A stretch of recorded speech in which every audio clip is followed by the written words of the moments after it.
Don't you just love some good communication? We are, what, 5-6 days after the Modern Warfare 3 release. We already have updates coming. We have tweets from Call of Duty. We have a blog post talking about bug fixes, talking about new features, talking about what is to come, and I'm here for it. If you guys don't know, Call of Duty released a blog post today talking about upcoming fixes and changes that are going to be coming to the game. Across all aspects. We're going to be covering the multiplayer aspects as far as the zombies as well. And we're going to be playing at the same time. So I'm going to go ahead and here, we're going to jump into a game. I'm going to be leveling up the FR56. This is the last assault rifle I have to level up. We're just going to pop into a game and kind of just talk about what this blog post says and while we play. Also going to do a little plug here at the start. I'm going to be drinking my pomegranate flavored Dubby, a brand new flavor that just came out. It's called Palm Bloom. Very good. You guys want to check out the link in the description, get 10% off, use my code Duhkryptic on all your orders. Get your tubs, you can get a starter pack with all the flavors, or you can get your nice little waifu shaker cup. Like I said, link in the description, code Duhkryptic on checkout. Let's get into it. Now, I didn't play Modern Warfare 2 all that much, but I do know that communication was a huge point of its downfall. And from what I've seen from Sledgehammer already, there has been so many like transparency and changes, and just to spoil it a little bit, they had plans of updates that are supposed to be coming in this update, and things didn't pan out, and they told us straight up, hey, this and this isn't going to happen in this update. It's still being worked on. You know, please be aware for future updates. And yeah, it sucks that they're not going to be able to fix those things right now, but I do appreciate them saying something in the first place.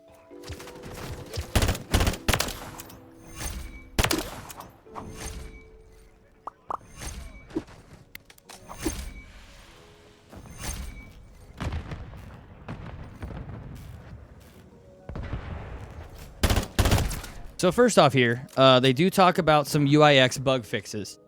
So here they say the enemy player elevation will now be properly displayed on the minimap. Huge.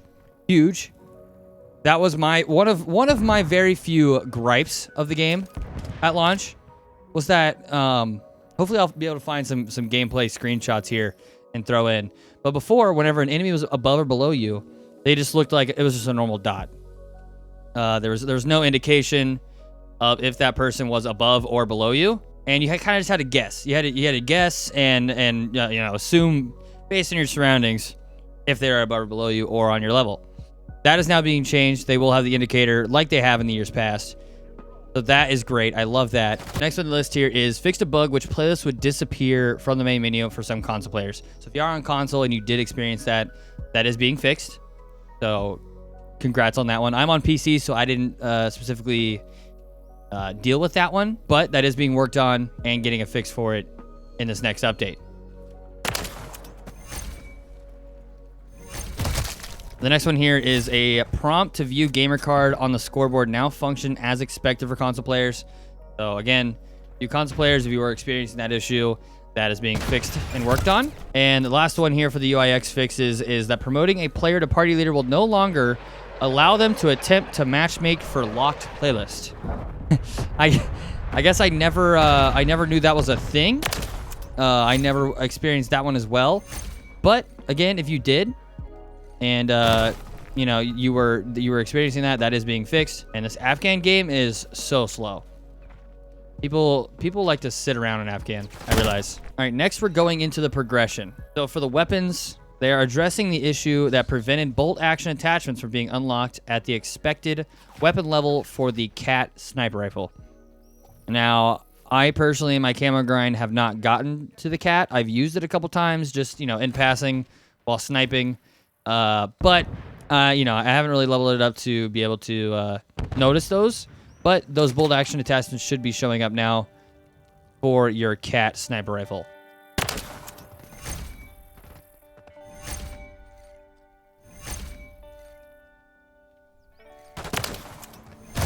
And then some challenges update here. So there's a new requirement for the priceless camo for the WSP Swarm submachine gun. It is now, I'm not sure, again, I haven't been to that gun, so I don't know what it was before. But it is now going to be 10 operator double kills while in tac stance. which I think a couple other weapons have that one, if I'm not mistaken, from what I've seen from other videos. But that will now be applied to the WSP Swarm as well. They resolved the issue that prevented several challenges from tracking completion progress. I noticed this with daily challenges sometimes.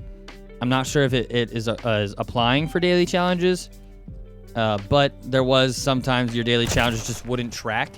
It would stay, 0 out of 3 or whatever, whatever the requirement was. It just wouldn't update. It wouldn't track. I'm assuming that was happening with some camo challenges as well. So that should be fixed here in the near future. And they corrected the unlock challenge tracking conditions for the barbecue operator. I'm pretty sure that was the Burger King operator that you could unlock by buying a certain meal from Burger King. It was only in the UK though. So if you're not in the UK or you don't have any friends in the UK that could buy this meal for you and give you the code, then this doesn't apply to you. But that is being fixed. Apparently there was some sort of issue with it. It doesn't go into details on what that issue was, but it is being worked on.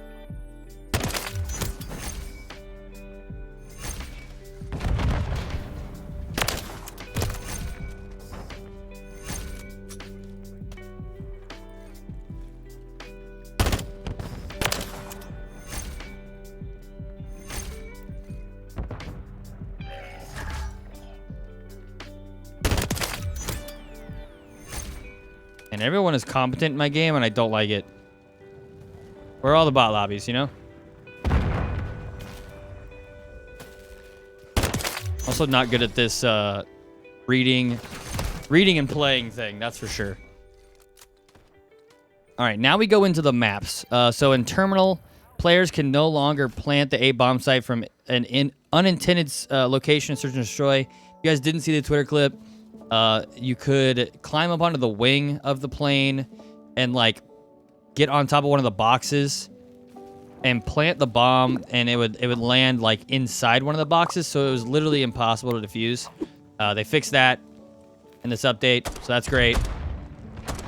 As funny as it was in the clip, that's not the intended way to do it, so it makes sense. It needed fixed. It was going to be broken once old rank play came out. And then the other map change here, it looks like for Popov Power, I'm assuming that's the invasion mode. And they state here that the players would no longer spawn in any enemy territory in the invasion mode. So if you were playing invasion and you came across that, that is being fixed. I'm not gonna lie, I forgot invasion was even in the game. So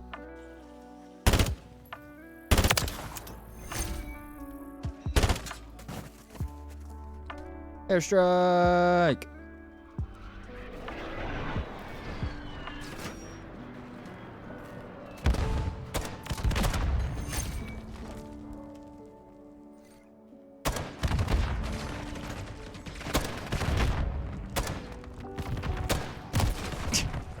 All right, and some updates on modes here. Looks like TDM, they increased the score limit from 75 to 100. I actually am very fond of that change. Always love a longer game. It did seem like the TDM games ended very quickly. As little as I did play TDM, they ended very quickly. So I will always take more kills to be had within the game. That is great. That's a welcoming change. And then as far as Ground War goes, they address an issue causing dev error 841 during normal gameplay. So that is being fixed. Another dev error that was happening. Bottom here to be on the lookout for an experimental playlist in the coming days featuring enemy player outlines and more details to come. Now, if you guys don't know, in the early builds of this game, I think it was like in August, they invited a select amount of content creators out. And the build they had for the game had outlines for enemies. Now, as what I've heard, it wasn't like, super OP or anything like that. Like, it was just a nice outline so you could see your enemies. It made it easy, made visibility a lot easier. Welcome change. I'm excited to see how it works, and hopefully they do it. I'm always down for more ways to visualize your enemies. That's always a great thing. We're gonna power through some of these attachment and weapon changes here. Looks like the MC-B, the MTZ Interceptor, the Marksman Rifle, and the Renetti handgun. They increase the hip fire control during sustained fire. Okay, for the Jack Ferocity Carbine kit, the conversion kit. They for the Thermo Optic X9 and SV Vortex Optic attachments can now be toggled as expected. Not sure what that was. Haven't used that conversion kit yet. For the handgun, the TYR, they increased hip fire control during sustained fire. And the Odin's Judgment trigger action, I'm assuming that's an attachment for the TYR. They decreased trigger response time to the intended 210 millisecond duration. I'm wondering if that was what... There was one attachment people would be using with that gun, that it made it seem like they could shoot incredibly fast. Cosmetic changes for a gun screen audio now playing as expected. And the Tracer Pack Hellspring operator bundle is now... They fixed a bug where the operator... Or I'm sorry.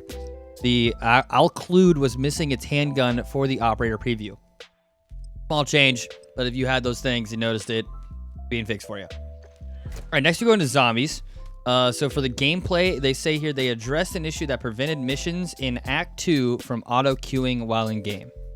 So I have played zombies. I haven't done any of the actual like Act 1 through 3 like story yet. So if you were experiencing that issue, that is now being worked on. Or it is being fixed. So keep your eye out for that.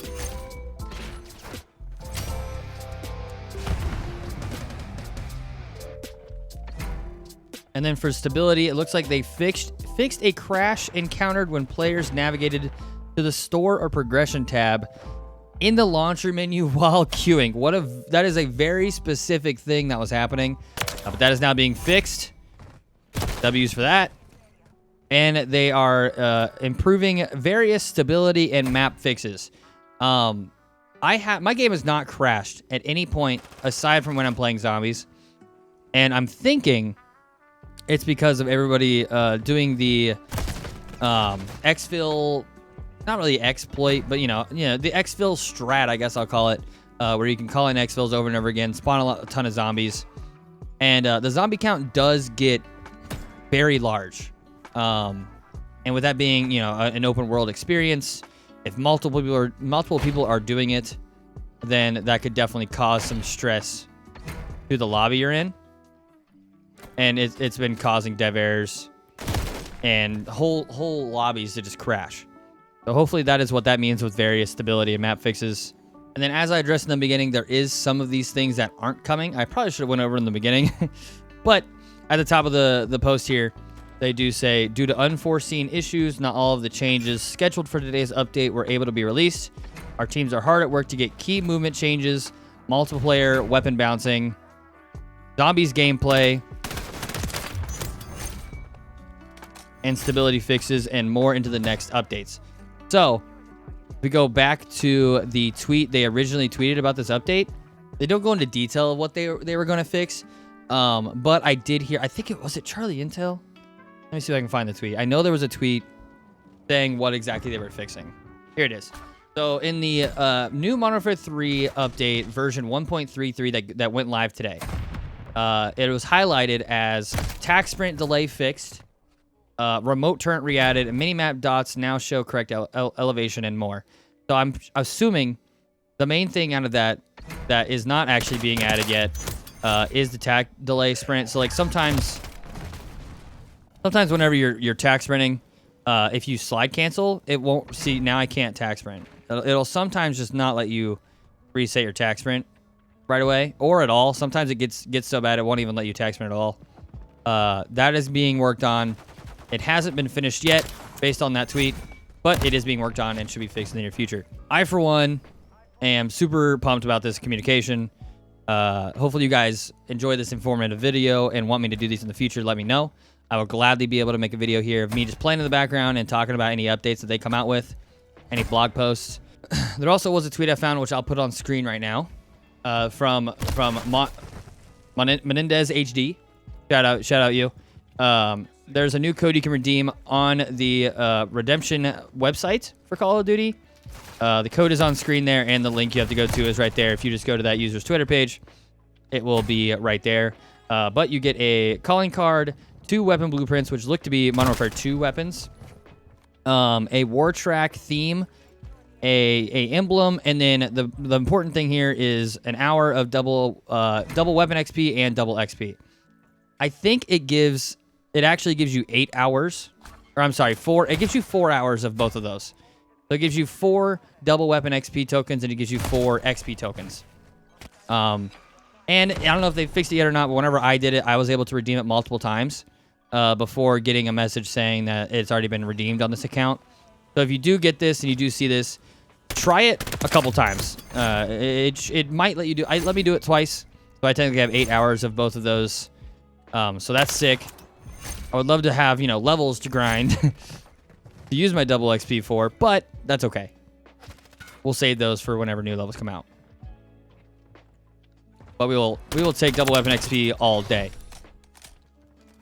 So make sure if you guys need some double weapon XP, there's a free little hookup. 8 hours is a good chunk of a double weapon XP too. You can get a lot done with that. There's also been confirmation of what 4 maps from Modern Warfare 2 are being added into the next season. Those 4 maps are going to be Farm 18, Crown Raceway, Shoot House, and Mercado Las Almas. And personally, I'm a fan of those four maps. Shoot House, we all know has been around. That one I'm kind of meh about. That one I'm indifferent. It is a nice, challenge map, kind of small map for gun challenges if you need. And it's a 3-lane. It can get kind of out of hand at sometimes, but for the most part, it's a decent map. We'll take it. So no shipment yet for your weapon challenges. I'm kind of glad. I feel like shipment would make this even easier of a weapon challenge. So I'm kind of glad they're holding off on that for right now. Don't get me wrong, I'm nowhere near getting Interstellar. But it would make it quite easy if they did add shipment. There has been a lot of content creators that have gotten the Interstellar camo. Raid Boy was the first one of those people. So shout out him. I think he got it first last year too. Dude's a grinder. He streamed 24/7 across all platforms, I'm pretty sure too. So that was pretty cool. But in order to unlock that, I think it was like 76 hours it took him. So that's pretty cool. Shout out Raid Boy. Congrats on the first to get Interstellar. But there has been multiple other people who are getting it as well. I saw Swag did a video on it. TP also got his max camo. And I think by the time you're watching this, Raid Away also has gotten his Interstellar camo. I know he was finishing it up in the last video he posted. So shout out all those guys. Those are the GOATs. Those are the ones that I get a lot of inspiration from. But yeah, at this time, I probably haven't posted it yet. I did get platinum on the battle rifles. Or not platinum, sorry. Forged camo on the battle rifles. So keep your eye out for that video. Speaking of videos as well, I just wanted to say thank you all for all of the recent love on the videos. Past 2 videos have gotten above 1,000 views, and that is the first time. I've been doing YouTube for probably about a year and a half now. Starting on Call of Duty, and then going from Call of Duty to a variety of games, and then back to Call of Duty when Modern Warfare 2 came out, and then from Modern Warfare 2 I stopped playing Call of Duty because I didn't really enjoy multiplayer, and Warzone 2 just wasn't really doing it for me. And I didn't really like the core group of people I played with stopped playing, so I didn't really know what to do as a solo player at that time. So I kind of just went to Pokemon. I enjoyed playing Pokemon. I knew how to make content solo on that. So I switched to Pokemon. That is what my main channel is now. Well, not now, I guess, but that is what my main channel was for the last year, a little over a year or so now. Wait, we can see. Hold on, UAV. Oh, it's showing the directional arrows now. Hold on. So as you can see on the mini map here, I can zoom in on it. There's an up arrow on that middle player there that he is elevated above me. So that is updated and working now. So that is great. That is awesome to see. We love it. Glad that update is in and working. But yeah, as I was saying, I went to Pokemon for a year. That kind of, I gained 2,000 subscribers, which is great. So that channel is now where I stream. So if you guys want to see me play live, subscribe to me on Duhkryptic. See exact same spelling, exact same kind of looking profile picture, but just without the plays. So if you guys do want to watch my live streams, want to watch me play the game live, follow me over there, subscribe over there. That way you don't miss any of the live streams. But yeah, again, thank you all for the recent love on the videos. It warms my heart. I appreciate it, especially on the shorts, on the long form videos. I'm out of words. Other than you guys really motivating me to keep pushing out more videos, and hopefully they'll only get better from there. So with that being said, those are all of the updates that have came out today and that plan to come out in the future. Thank y'all for watching. I'll see you guys next time. Peace.